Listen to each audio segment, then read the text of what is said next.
Hello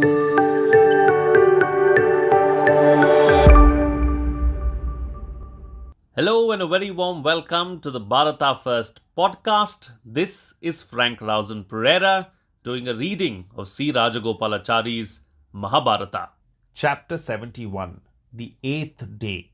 When the eighth day dawned, Bhishma arrayed his army in tortoise formation. Yudhishthira said to Drishtadyumna, "See there, the enemy is in Kurma Vyuha. You have to answer at once with a formation that can break it."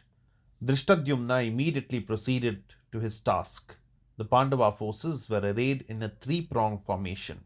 Bhishma was at the head of one prong, Satyaki on another, and Yudhishthira at the crest of the middle division.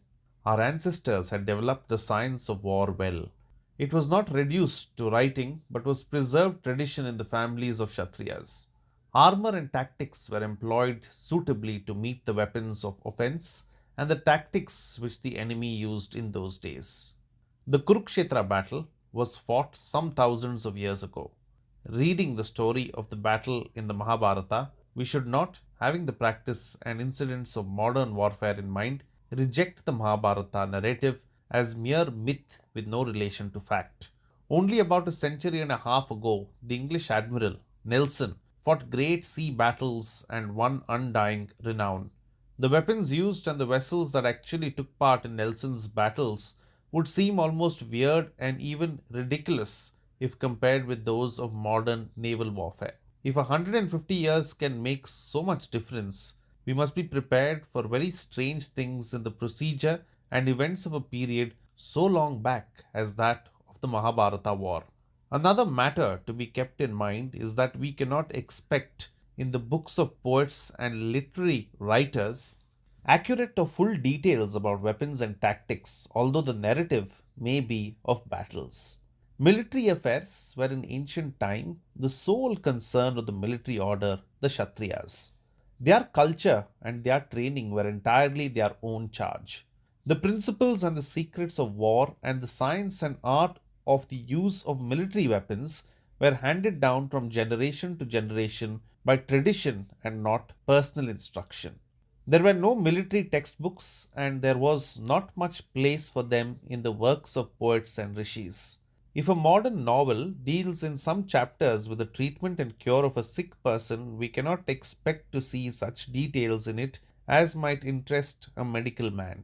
No author would care even if he were able to include scientific details in his story.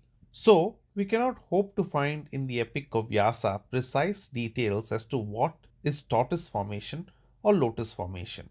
We have no explanation as to how one could, by discharging a continuous stream of arrows, build a defense around himself or intercept and cut missiles in transit, or how one could be living when pierced all over by arrows, or how far the armor worn by the soldiers and officers could protect them against missiles, or what were the ambulance arrangements, or how the dead were disposed of. All these things appertaining to ancient war, however interesting, will have to be in the realm of unknown in spite of the vivid narrative we have seen in the Mahabharata epic. Bhima killed 8 of Dhritarashtra's sons early in the battle that day. Duryodhana's heart quailed before this. It seemed to his friends as if Bhimasena would complete his revenge this very day, even as he swore in the assembly hall where the great outrage was enacted. Arjuna had a great bereavement in his day's battle. His dear son Iravan was killed. This son of Arjuna, by his Naga wife, had come and joined the Pandava forces at Kurukshetra. Duryodhana sent his friend, the Rakshasa Alambasa, to oppose the Naga warrior. Iravan was slain after a fierce fight.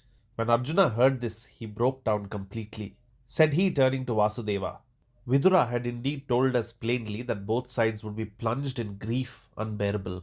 What are we doing all this wretched destruction upon one another for? Just for the sake of property?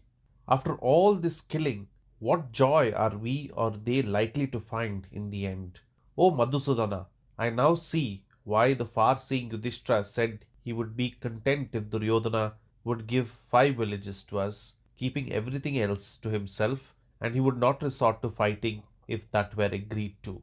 Duryodhana, in his obstinate folly, refused to give even 5 villages, and so these great sins have to be committed on both sides. I continue fighting only because men would otherwise think me a coward who could submit tamely to wrong. When I see the dead warriors lying on the field, my heart is filled with unbearable anguish. Oh, how wicked we are to carry on in this miserable, sinful way. Seeing Iravan killed, Gatotkacha uttered a loud war cry which made all the assembled soldiers tremble, and with his division fell upon the Kaurava army ferociously. So great was the destruction he wrought that at many points the Kaurava formation was broken. Seeing this, Duryodhana personally led an attack on Bhima's son. The king of Vanga joined Duryodhana with his elephants. Duryodhana fought most bravely on this eighth day of the battle. He killed a great number of warriors on Gatotkacha's side. Gatotkacha hurled a javelin which would have ended Duryodhana's career but for the Vanga chief's prompt intervention with one of his elephants. The missile hit the beast which fell dead and Duryodhana was saved. Bhishma was anxious about Duryodhana and sent a large force under Drona to support the Kaurava prince. Many were the veterans who were in this force that attacked Gatotkacha. So tumultuous and fierce was the fight at this sector of the battle that Yudhishthira feared for Gatotkacha's safety and sent Bhimasena in his aid. Then the battle became even fiercer than before. 16 of Duryodhana's brothers perished on this day. That's it in this chapter. This is Frank Rausan Pereira signing off. Do like and subscribe to the podcast and also do the same on YouTube along with hitting the bell icon. Please follow Bharata First on Twitter and Instagram as well.